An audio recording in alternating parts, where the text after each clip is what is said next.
凌晨5點，Hello，大家好，我係窮爸爸 Leo。今年我啱啱40歲，我結咗婚，有2個小朋友，一個8歲，一個6歲，月入一般，唔叫好窮，但係一定未到中產。我係一般最典型嘅80後，會講粗口，會飲酒，一個普通到唔能夠再普通嘅普通人。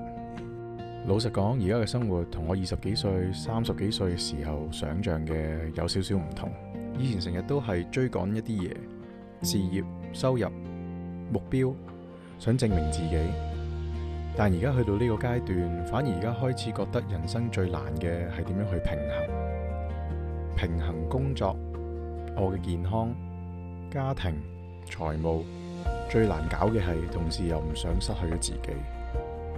所以我想開始做呢個 channel， 呢度會係比較似一個 vlog， 一個 journal， 記錄我而家呢個階段嘅生活、學習同埋心態。我希望借呢個空間，借呢個平台，俾同我差唔多年紀嘅人一齊分享大家而家經歷緊嘅嘢。因為我覺得去到40歲左右，好多人啦，男士同女士都一樣，其實都面對緊差唔多嘅問題，例如點樣照顧家庭，點樣兼顧事業同埋健康，點樣處理財務，又點樣喺忙碌之中繼續成長。講真，我冇實質嘅答案。其實我哋全部人都只係一邊行一邊學，就好似後生嗰陣時，第一次揾工，第一次升職，第一次被炒魷魚，第一次拍拖，第一次做人老公，第一次做人老豆。每一步其實都係一邊行一邊學。而最近我想更加珍惜朝頭早返工前呢段時間，可能做下運動，睇下書，靜靜地整理下自己嘅思緒。我想將我呢段旅程分享出嚟。如果你都係差唔多年紀，經歷緊相似人生階段，希望你會有共鳴。